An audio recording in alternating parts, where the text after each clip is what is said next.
Hello and good morning दोस्तों, बहुत बहुत स्वागत है आप सभी का मेरे इस यूट्यूब चैनल क्रिक सुबेंदु में। तो अक्सर हम बात करते हैं कि लाइफ इज़ गोल, मतलब एक सर्कल टाइप का होता है। तो कभी कभार चीज़ें आप देखते हो कि जहाँ से शुरू होती है वहीं पे आके ख़त्म हो जाती है। और ऑब्वियसली देखो 2023 का जो आईपीएल सीज़न रहा है कुछ उसी प्रकार से घट रहा है। तो देखिए जब 2 महीने पहले ऑलमोस्ट आईपीएल स्टार्ट हुआ था 31 मार्च को, तो नरेंद्र मोदी का स्टेडियम था और दो टीमें थी, गुजरात टाइटंस और चेन्नई सुपर किंग्स आमने सामने थी। और अब जब ऑलमोस्ट 2 महीने बाद अब आईपीएल फाइनल होगा 28 मई को, संडे को, यानी कि कल के दिन जब आईपीएल फाइनल खेला जाएगा तब भी वही मैदान होगा, अहमदाबाद का नरेंद्र मोदी स्टेडियम। और वही फिर से दोनों टीमें आपस में खेलेंगी, गुजरात टाइटंस और चेन्नई सुपर किंग्स।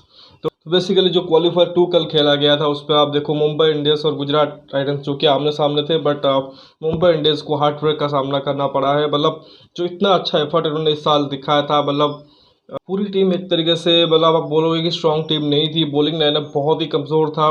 बैटिंग के दम पर प्लेऑफ में गए थे ज़रूर, लेकिन कल जब गुजरात टाइटंस के सामने आए और उनके ही होम ग्राउंड के ऊपर, तो उनकी एक ना चली।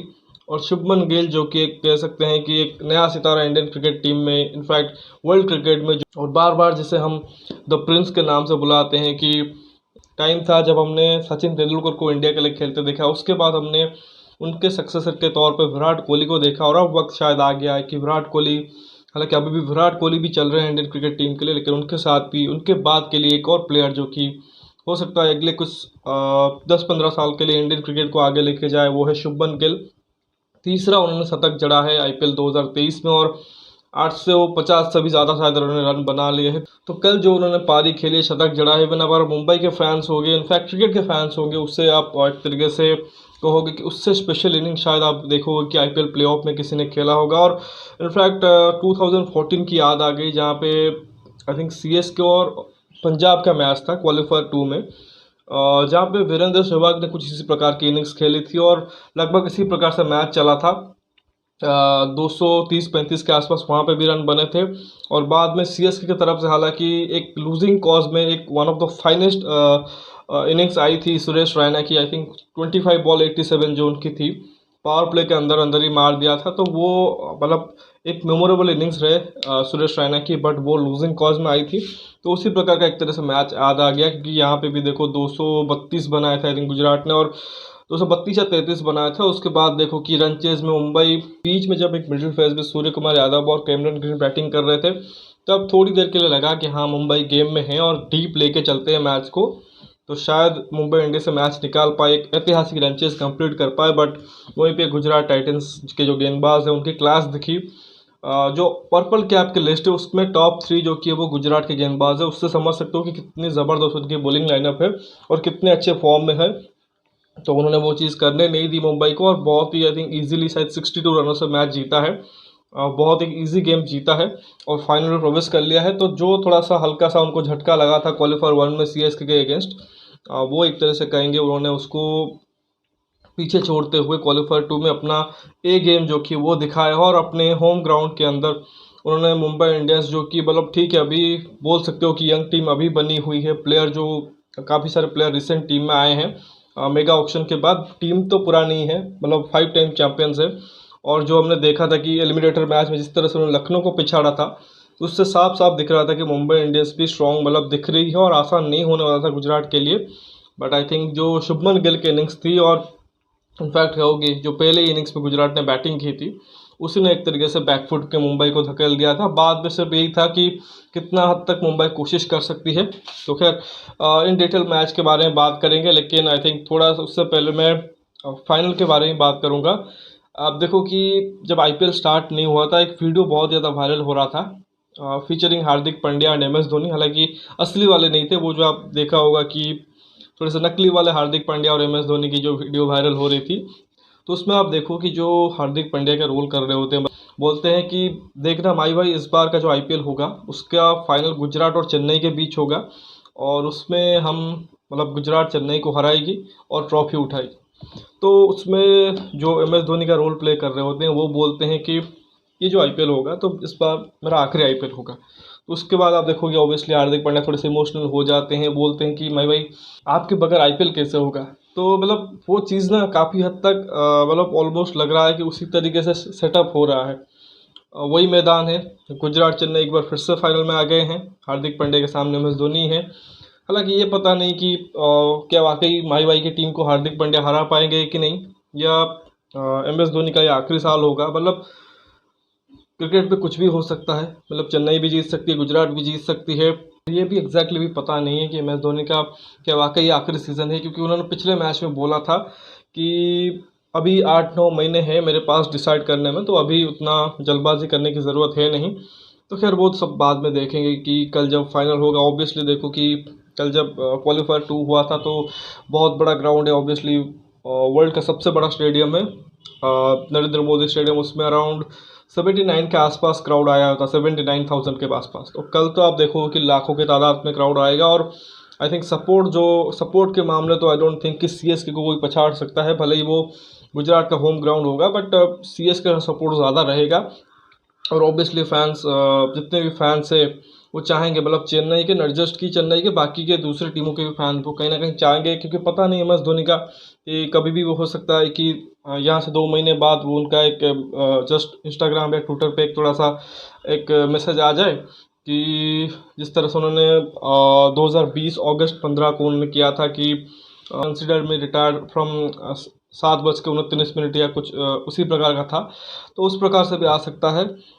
तो ऐसे में मतलब फैंस जो चाहेंगे, लाखों करोड़ों फैंस हैं जिनकी टीम नहीं पहुंची, सपोज मुंबई हो गई, बैंगलोर हो गई, राजस्थान, इनके भी कुछ फैंस होंगे जो फैंस चाहेंगे कि हो सकता है कि वो CSK को सपोर्ट करे। तो कल का मैच बहुत ही एक तरह से रोमांचक होने वाला है। और वन ऑफ द, अब देखो कि ज़बरदस्त फाइनल होने वाला है।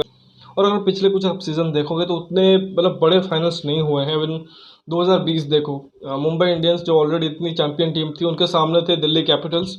ऑब्वियसली जो फर्स्ट टाइम फाइनल खेल रहे थे तो थोड़ा सा प्रेशर में थे, वो हार गए। फिर 2021 में चेन्नई थी और सामने थे कलकत्ता नाइट राइडर्स। अब कलकत्ता के भी आप देखो कि 2014 के बाद उस हिसाब से उनकी भी परफॉर्मेंस रही नहीं थी। तो ऐसे में वो भी एक तरीके से अंडर प्रेशर थे जहाँ पे वो मैच हारे।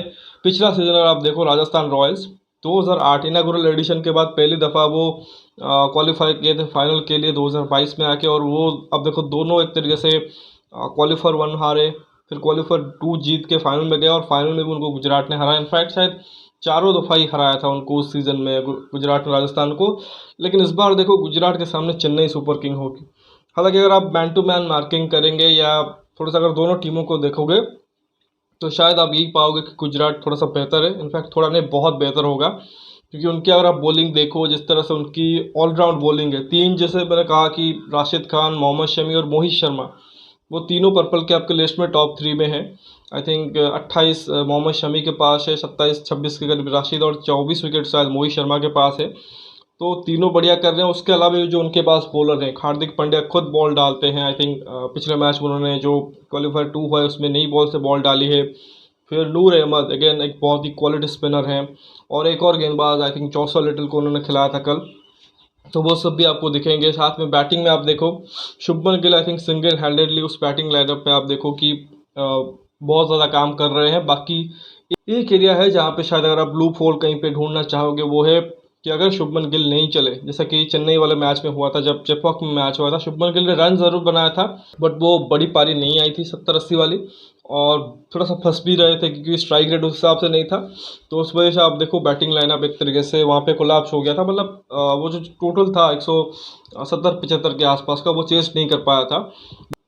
आई थिंक वही एक शायद एरिया ऐसा है जहाँ पे CSK इस वक्त थोड़ा सा काम कर रही होगी कि कहीं से अगर शुभमन गिल को आउट कर दे किसी प्लान के तहत, क्या अगर लक मिल जाए चेन्नई को, तो हो सकता है वो जो बाकी के, क्योंकि आप देखो रिद्धमन साहब इनकन्सिस्टेंस रहे हैं season, Sai Sudarshan up and down, कभी उनको खिला है कभी नहीं खिलाया है। विजय शंकर का बैटिंग ऑर्डर पता नहीं कि वो कब बैटिंग करने आएंगे। हार्दिक कंप्लीटली फेलियर रहे हैं सीज़न। आई थिंक 1 या 2 इनिंग्स उनके याद करोगे। और फिर डेविड मिलर को भी उस हिसाब से अभी आप देखो उनका भी परफॉर्मेंस नहीं रहा है। और तेवतिया, उनका भी कुछ खास सीज़न रहा है। हाँ, एक और राशिद खान से थोड़ा सा डर लगेगा क्योंकि वो नीचे से आके कुछ कर देते हैं। तो टू बी ऑनेस्ट, अगर मैं अभी ट्रू CSK फैन सोचूं तो मुझे आई थिंक ज़्यादा खतरा आई थिंक उनकी बॉलिंग से है। ऑब्वियसली उसमें सभी गेंदबाजों से रहेगा कि एज अ बॉलिंग यूनिट उनके अगेंस्ट आई थिंक आप अगर 180-90 बना दो तो वो काफ़ी बड़ी चीज़ होगी। और जहाँ तक बैटिंग का सवाल है, आई गेस अगर शुभमन गिल को आउट कर देते इनिशियली तो वो एक कहीं ना कहीं चेन्नई के लिए बहुत एक अच्छा एक तरह से चांस होगा। दूसरी तरफ चेन्नई की बात करें तो चेन्नई में आपको वही दिखेगा कि उनकी जो टॉप ऑर्डर टॉप टू हैं, ऋतुराज गायकवाड़ कौन है, उनके ऊपर ज़्यादा डिपेंडेंट होंगे। अगर वो अच्छा स्टार्ट देंगे फिर आप देखो चेन्नई एक अच्छे स्कोर तक या एक मार्जिनल स्कोर तक पहुंच सकते हैं जहां से लड़ाई करें। अदर लेकिन अगर दोनों फेलियर हुए तो फिर चेन्नई फंस सकती है, क्योंकि मिडिल ऑर्डर उतना अभी मतलब उतना उनको कह सकते हैं कि मतलब अपॉर्चुनिटी उतना नहीं मिली है कि ज़्यादा मतलब आप देखो ज़्यादातर मौके में ये हुआ है आइदर कॉनवे या ऋतुराज खड़े हुए हैं। तो अगर कोई दोनों फेल हो गए फिर मिडिल ऑर्डर बिल्कुल परेशान हो सकता है, क्योंकि शिवम दुबे ज़्यादातर हमने देखा है कि मिडिल ओवर और टुवर्ड्स द एंड उन्होंने पिटाई की है। और अजिंक्य रहाणे ने भी आप देखो कि जब इनिशियली अच्छे सरफेसेस थे, बॉल बढ़िया तरीके से बैट पे आ रही थी तब अच्छा कर रहे थे। अब जैसे आईपीएल आगे चला है एक तरह से स्लो हुए हैं पिचेस, वहाँ पे थोड़ा सा स्ट्रगल कर रहे हैं।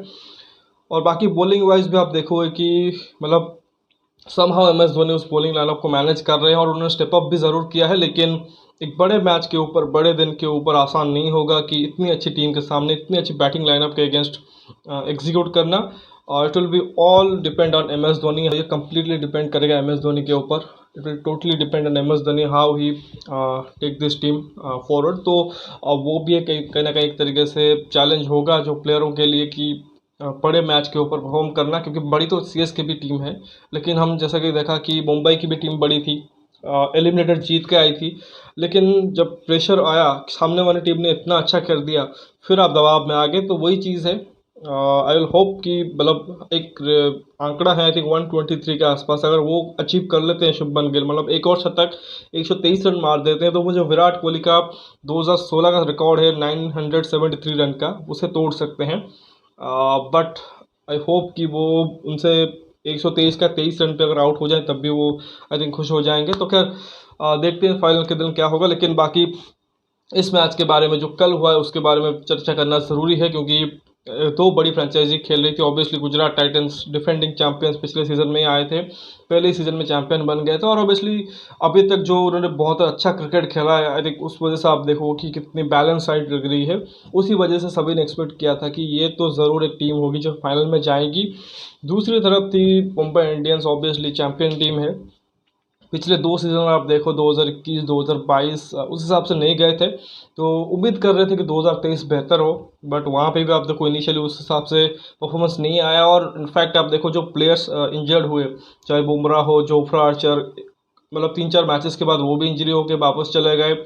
तो टीम इस हिसाब से लगा कि फिर से वही हाल होने वाला है। लेकिन समहाउ जो वो वानखेड़े पे खेले उस सरफेस के ऊपर और उनकी बैटिंग ने जिस तरह से स्टेप अप किया, चाहे वो सूर्य कुमार यादव हो, ईशान किशन हो, कैमरन ग्रीन हो, even Tilak Varma, middle order में नेहाल वडेरा के आपको कुछ इनिंग्स याद आएंगे। तो जो कुछ अनबिलीवेबल लंचेस उन्होंने किए उसी के बदौलत आप देखो कि ये टीम टॉप 4 में पहुंच पाई। और ऑब्वियसली कुछ टीमों ने जैसे राजस्थान हो गया या आरसीबी हो गया, थोड़ा सा उन्होंने ख़राब परफॉर्मेंस दिखाया लाटर पार्ट में, उस वजह से आप देखो कि कहीं ना कहीं आप देखो कि वो मुंबई के लिए एक तरह से फ़ायदेमंद भी रहा। अगर आप आरसीबी का मैच याद करो, आखिरी मैच जो गुजरात के अगेंस्ट अगर वो जीत जाते तो आरसीबी टॉप 4 में एंटर कर जाती, बट वो हार गए तो मैं आ गई।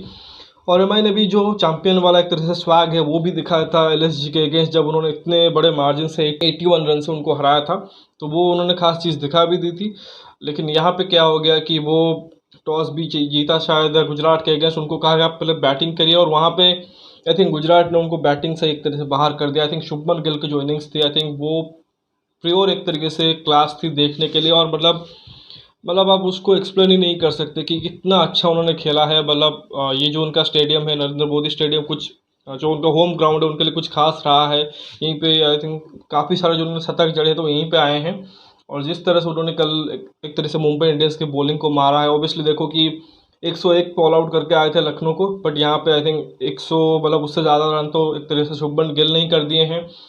चौकी से ज़्यादा छक्का मारा है, मतलब वो जो मतलब क्लास विथ आप देखो पावर, जो टाइमिंग और पावर का एक तरह से परफेक्ट कॉम्बिनेशन है वो देखने को मिला। और इनफैक्ट ऐसा मैंने थोड़ी देर पहले भी कहा था कि अगर आप अपोजिशन टीम के फ़ैन हो, इनफैक्ट अगर आप अपोजिशन कैंप में भी हो ना तब भी शायद आप एक तरह से क्लैप करोगे उनकी वो इनिंग्स देखते हुए। तो मैं अगर आपको स्कोर कार्ड बताऊं तो जीटी ने 233 किए थे 3 विकेट के नुकसान पे 20 ओवर में, ऑब्वियसली जिसमें देखो कि शुभमन गिल का शानदार शतक आया था जिसकी वजह से उनको प्लेयर ऑफ द मैच का अवार्ड मिला है। तो उन्होंने बनाए थे 129 60 बॉलों में, मतलब हाफ बॉल खेली है और आधे से भी ज़्यादा उन्होंने रन स्कोर किए हैं। 7 चौके और 10 छक्के मारे हैं, बहुत ही ज़बरदस्त बैटिंग। लेकिन उसके अलावा देखो कि रिद्धिमान साहा 18 पे आउट हुए, 16 पे ऐसा कहा कि वो थोड़ा सा उनका अनकंसिस्टेंट सीजन रहा है। बाकी साई सुदर्शन को आज खिलाया था और बार बार हमने पिछले मैच में डिस्कस किया था कि जो गलती उन्होंने की थी क्वालीफायर 1 में कि टीम चेंज कर दी थी, बैटिंग ऑर्डर चेंज कर दिया था, उसका उनको एक तरह से नुकसान हुआ था। साई सुदर्शन का क्या है कि कंसिस्टेंट रहते हैं, रन ज़रूर बनाते हैं, बट वो इम्पैक्ट वो डाल नहीं पाते हैं कभी बार वो स्ट्राइक रेट से। ये तो मतलब अच्छा हुआ कि शुभमन गिल इतना अच्छा खेल गए, अदरवाइज़ ये जो उन्होंने इनिंग्स खेली है देखो 31 बॉल में 43 है, मतलब आप बोलो कि नॉर्मल इनिंग्स से 138 की स्ट्राइक रेट है। बट हाई स्कोरिंग मैचेस में जहाँ पे आपके सामने मुंबई इंडियंस जैसी बैटिंग लाइनअप हो, ये इनिंग्स कभी कभार आपको एक तरीके से फ़र्क डाल देती है। और वही कह रहा हूँ कि अगर सपोज कल मुंबई रन चेस कंप्लीट कर देता, फिर शायद साई सुदर्शन की इनिंग्स की भी बात होती। अभी उतना चर्चा नहीं हो रहा है, बट उस इनिंग्स की भी बात होती कि तो एक बंदे ने 200 के स्ट्राइक रेट से बैटिंग की, तो दूसरे ने उसके साथ जो खेला वो 135-36 पे अगर ऑपरेट करेगा, वो मतलब उतना आइडियल नहीं होगा। लेकिन क्योंकि इतना बड़ा टोटल ऑलरेडी हो गया था, तो उस वजह से आप देखो कि उतना चर्चा नहीं हुआ। बाकी हार्दिक पांड्या 13 में 28 से 2 चौके और 2 छक्के हैं। तो आई थिंक ये जो रोल है हार्दिक पांड्या, वो आई थिंक जो रोल है वो सारे इंडियन क्रिकेट फैंस उनसे देखना चाहते हैं कि Hardik Pandya the finisher. But somehow लग रहा है कि हार्दिक खुद को ज़्यादा ऊपर कर रहे हैं, कभी नंबर 3 कभी 4 आके एंकर रोल खेल रहे हैं, जो कि शायद उनका रोल नहीं है। अभी आप देखो कि पिछले मैच में हमने जो डिस्कस किया था कि विजय शंकर को ऊपर भेज सकते थे, वो गेम चलाते, बाकी हार्दिक नीचे आके कोशिश कर सकते थे कि एक तरीके से पावर हिटिंग की। बट उन्होंने किया क्या कि खुद ऊपर चले गए, वहाँ पे फंसे हुए और फिर आउट होके चले आए, और बाद में विजय शंकर के लिए एक तरीके से छोड़ दिया कि आप जाके पावर हिटिंग करो, जो कि शायद उनकी गेम नहीं है। तो खैर उम्मीद करेंगे हार्दिक इसी रोल में खेलें और इसे अच्छा करते रहे। बाकी आई थिंक जैसा कह रहा था कि साई सुदर्शन की इनिंग्स एक वक्त पे लग रहा था कि थोड़ा सा धीमा जा रहा है, तो उनको रिटायर्ड आउट किया गया और आखिर ओवर में राशिद खान को भेजा गया। राहुल तेवतिया थे, डेविड मिलर थे, विजय शंकर थे, बट राशिद खान को भेजा गया क्योंकि उनकी स्ट्राइक रेट इस सीज़न सबसे बढ़िया है। आई थिंक 230 के आसपास उनकी स्ट्राइक रेट है, सबसे ऊपर है जितने भी बैट्समैन हैं, सबसे ऊपर। तो उसी वजह से आप देखो 2 बॉलों में 5 रन किए, चौका मारा है। तो यहाँ पे भी आप देखो 250 के स्ट्राइक रेट से बैटिंग किया है, तो अपना काम एक तरह से बखूबी किया है। बट शायद वही है कि हाइंड साइड में थोड़ा सा और सोच सकते थे कि शायद मे बी थोड़ा और पहले साई सुदर्शन को रिटायर्ड आउट करके मे बी डेविड मिलर या राहुल तेवतिया को अंदर भेज सकते थे, बट कोई भी नहीं। बट ठीक है, कोई नहीं। बाकी यार मुंबई की बॉलिंग की बात करें तो आई थिंक देखो पिछले मैच में 101 पे ऑल आउट कर दिया था उन्होंने, बट इस बार देखो कि 233 पड़ गए। तो जेसन बेरेंडॉफ सबसे शायद बढ़िया गेंदबाज रहे हैं, जिन्होंने 4 में 28 दिए हैं, विकेटलेस जरूर रहे हैं बट इकोनॉमिकल रहे। 3 में 35 पड़े हैं कैमरन ग्रीन को, ऑब्वियसली उनका प्राइमरी रोल बैटिंग है, तो बॉलिंग में उतना एक्सपेक्ट नहीं कर सकते हैं। आकाश मधवाल के लिए कंप्लीटली एक तरह से कहेंगे डिफरेंट दिन रहा। एक नॉकआउट पे 5 विकेट लिए, सिर्फ 5 रन देके एलएसजी के अगेंस्ट, बट यहाँ पे उनको 52 रन पड़े हैं। हालांकि एक विकेट जो शुभमन गिल का इंपॉर्टेंट विकेट था उन्होंने ही लिया है।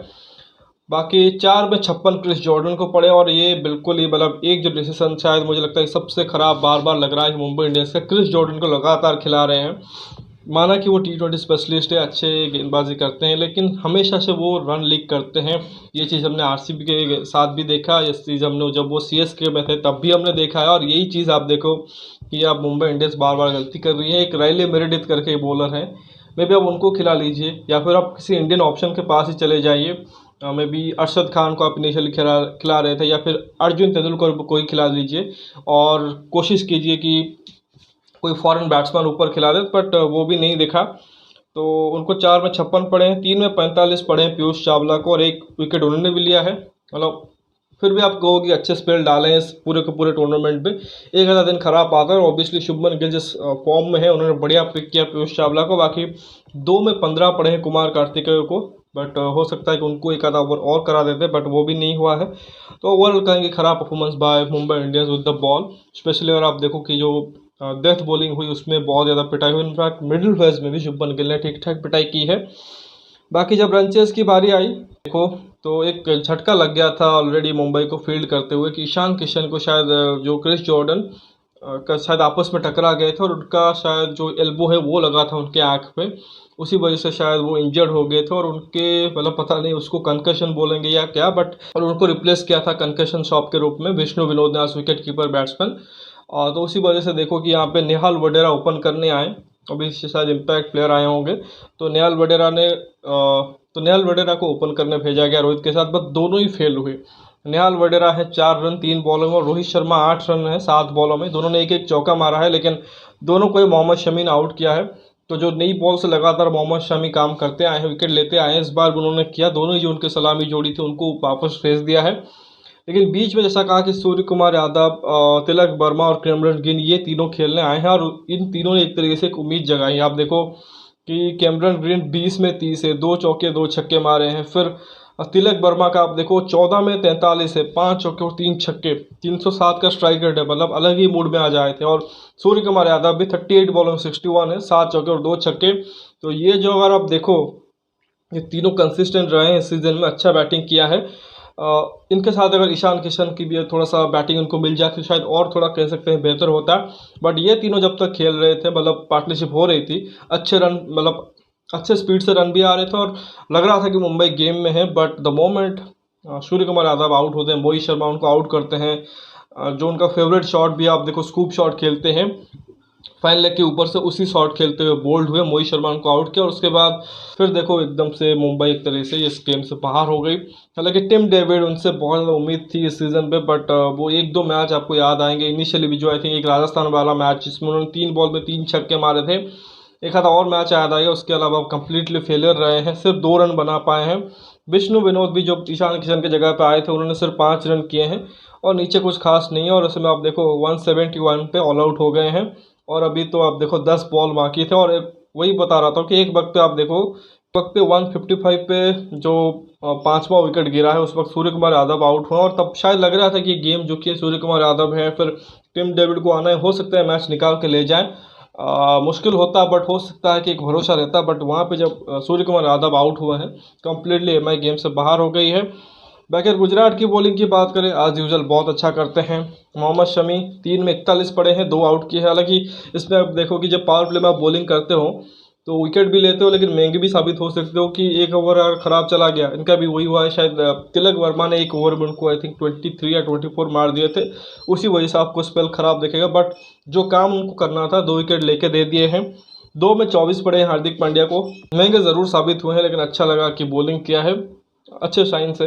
राशिद खान 4 में 33 रन देके 2 विकेट, मतलब चैंपियन गेंदबाज है, और एक बार फिर से उन्होंने अपना चैंपियन गेम दिखाया है। आई थिंक जब तिलक वर्मा मार रहे थे, मतलब मोहम्मद शमी को मारा, उसके बाद एक फ्लो में चल रहे थे, उनको आउट किया है। इनफैक्ट पावर प्ले का शायद आखिरी बॉल था जिसमें उनको आउट किया है, और वो कहीं ना कहीं एक बहुत बड़ा झटका था, क्योंकि एक फ्लो चल रहा था कि तो वो एक बढ़िया फ्लो उनका चल रहा था। बट वो जब आउट हुए, वो कहीं ना कहीं एक तरह से प्रेशर, एक तरह से वो गिर गया है। बाकी अगर देखो तो नूर अहमद 4 में 35 दिया है, विकेट नहीं लिया है, लेकिन इकोनॉमिकल रहे हैं ज़रूर। 3 में 26 दे के 1 आउट किया है जोशुआ लिटिल ने, बढ़िया भी उनका भी स्पेल था। आई थिंक कैमरन ग्रीन को बोल्ड मारा था, वो भी एक क्रूशियल विकेट था। और आई थिंक जो बाकी में आखिर में जो काम किया, कहते हैं कि जो डेथ बॉलिंग में ना, आप देखो कि पिटाई भी होती है, लेकिन एक अच्छा फ़ायदा आपके लिए भी रहता है, विकेट भी लेके चले जाते हैं। और वहीं पे देखो मोहित शर्मा 2.2 ओवर डाला है, 10 रन देके 5 आउट कर दिया है। मतलब अब देखो इस 5 विकेट में से सिर्फ आई थिंक 1 विकेट जो कि वो गिरा है सूर्य कुमार यादव का, जो कि एक टॉप ऑर्डर बैटर का है। अदरवाइज सारे के सारे टेल एंडर के विकेट है, क्योंकि ऑल आउट हो गए हैं, तो उसी वजह से देखो 5 विकेट निकल गए हैं। आखिर में उनको जो टेल एंडर थे विकेट, मतलब गेंदबाज को विकेट थे, वो मिल गए। उसी वजह से आप देखो कि विकेट के कॉलम में 5 दिख रहा है। बट वही शायद किसी अगले दिन में अगर टॉप ऑर्डर के 5 आउट करते, इसी स्पेल में हो सकता है वो मैन ऑफ द मैच लेके जाते। बट ठीक है, काम तो शुभमन गिल ने किया था, और बाकी काम इन्होंने कर दिया है। जो सूर्य कुमार यादव वाला कैट था, वो सबसे इंपॉर्टेंट था, तो बढ़िया उनके लिए स्पेल रहा है। तो ओवरऑल यही देखो हाल रहा है मुंबई का, बॉलिंग से कम्प्लीटली क्लूलेस दिखे, कुछ प्लान ए कुछ प्लान बी काम नहीं आया। और बाद में अब देखो जब बैटिंग भी आई है, वो जब से कहा कि जब 2 विकेट गिर गए थे, आई थिंक 1 ओवर जो तिलक वर्मा ने शमी का पकड़ा, और उसके बाद लगा कि शायद हाँ मैच में वापसी कर रहे हैं। जो तिलक वर्मा ने पारी खेली, फिर सूर्य कुमार यादव और फिर कैमरन ग्रीन की, ये जो 3 बैट्समैन ने रन स्कोर किए हैं, तो वो जो बीच का फेज था, लगा कि वहाँ पे मुंबई इंडियंस गेम में है। But once Surya Kumar got out, उसके बाद कंप्लीटली मुंबई बाहर हो गया। तो देखो मुंबई इंडियंस के लिए यही कहेंगे, आई थिंक बहुत ज़्यादा उनको निराश होने की ज़रूरत नहीं है। जिस प्रकार की उनकी टीम थी इस सीज़न, आई थिंक जैसा मैंने कहा कि जो उन्होंने टीम पिछले सीज़न तैयार की थी, वो एक दो सीज़न में हो सकता है काम ना आए, लेकिन ये जो उन्होंने टीम तैयार की है ये फ्यूचर में बहुत ही तकड़ी होगी, स्पेशली अगर थोड़ा सा और बॉलिंग पे काम कर ले, क्योंकि अभी भी बॉलिंग में तो मतलब उतना ऑप्शंस नहीं दिख रहे हैं। हाँ, वंस जो बुमराह, जोफ्रा आर्चर ये आ जाएं और फिर आकाश मधवाल साहब ने हो, तो बॉलिंग फिर भी आपको मतलब लग जाएगी बेहतर है, लेकिन फिर भी एक आधा और इंडियन ऑप्शन की तरफ अगर देखें तो ये टीम कंप्लीट आपको चैंपियन टीम दिखेगी। और जितना भी इनके लिए मतलब रहा इस सीज़न, रिजल्ट थर्ड आए हैं इस पूरे के पूरे टूर्नामेंट में 10 टीमों में, आई थिंक उसके लिए उनको क्रेडिट जाना ज़रूरी है। और एक चीज़ जो MS धोनी ने अभी बताई भी थी जब उन्होंने क्वालिफायर जीता था कि it's not just another final, मतलब वो टीम जो ऑलरेडी 9 फाइनल खेल चुकी है, 10वां फाइनल खेल रही है अपने 14वें सीज़न में, उसके लिए तो जस्ट अनदर फाइनल ही था। बट उन्होंने नहीं कहा कि जस्ट अनदर फाइनल है, बिकॉज अब 8 टीमों के बजाय 10 टीमें हो चुकी है, कंपटीशन और भी ज़्यादा बढ़ गया है ड्यू टू कि जो मेगा ऑक्शन हुआ, 2 नई टीमें आई, काफ़ी सारे प्लेयर्स एक तरह से फ्रेश स्टार्ट कर रहे हैं उन 2 नई टीमों से। आप रिजल्ट भी देखो, पहली टीम लगातार आप देखो दूसरा फाइनल खेल रही है, डिफेंडिंग चैंपियंस है गुजरात टाइटंस, दूसरी टीम 2 लगातार प्लेऑफ खेल के गई है। तो वो चैलेंज हमेशा भी रहता है, और आप अगर फाइनल में पहुँचे मतलब 2 महीने के कंप्लीट हार्ड वर्क और एक तरह से परफॉर्मेंस के बाद, तो उससे जस्ट अनदर फाइनल नहीं कहोगे। और ऐसे ही ये नहीं कहोगे, क्योंकि 10 टीमों में भी टॉप 4 में एंटर करना, क्वालिफाई करना 6 टीमों को पिछाड़ के, वो भी आसान नहीं होता है, जिसके लिए आई थिंक मुंबई को क्रेडिट जाता है। बाकी देखते हैं कल फाइनल में क्या होता है। ऑब्वियसली मतलब मैं तो सपोर्ट CSK ही करता हूँ, तो चाहूँगा चेन्नई जीते, और कहीं डिजर्व भी करते हैं, क्योंकि जिस तरह से CSK का सीज़न रहा है। हाँ, गुजरात का क्या है, पिछले सीज़न में शायद किसी ने एक तरह से एक्सपेक्ट नहीं किया था जीतेंगे, लेकिन जब पहला सीज़न जीते तब लगा कि हाँ ये तो बेस्ट टीम बनी हुई है। और कंसिडरिंग कि जिस तरह से इस सीज़न भी उन्होंने प्लेयर ऑक्शन में खरीदे थे, और जिस तरह से टीम दिख भी रही थी कि ये टीम तो डेफिनेटली जाएगी वहाँ पे, और वो चले गए। बट CSK को शायद ही किसी ने प्रेडिक्ट किया होगा। तो अगर MS धोनी इंजरी के बावजूद लिटरली एक टांग पे फाइनल में पहुंचा दिया है CSK को, अगर वो उनका आखिरी सीज़न होता है तो एक्सपेक्ट करेंगे कि ट्रॉफी के साथ एक तरीके से फेयरवेल लें। तो खैर देखते हैं कल क्या होता है, इंतज़ार रहेगा कल के एक तरह से शाम का। तो फिलहाल इस वीडियो में बस इतना ही। आशा करता हूँ कि वीडियो आपको पसंद आया होगा। वीडियो को लाइक करिए, साथ ही चैनल को सब्सक्राइब जरूर कर दीजिए, और दोस्तों तक शेयर भी कीजिए। कमेंट सेक्शन में अपना राय भी रखिए कि कौन सी टीम जीतने वाले फाइनल, या मुंबई इंडियंस के लिए कैसा सीज़न रहा। बाकी नोटिफिकेशन की घंटी भी दबा लीजिए ताकि हर एक वीडियो की अपडेट आपको मिलती रहे। मेरा जो सेकंड चैनल है क्रिकेट विद शुभेंदु उड़िया में जैसे कंटेंट है, उसे भी जाके सपोर्ट कीजिए। मिलते हैं कल फाइनल मैच के बाद, तब तक के लिए धन्यवाद। जय हिंद।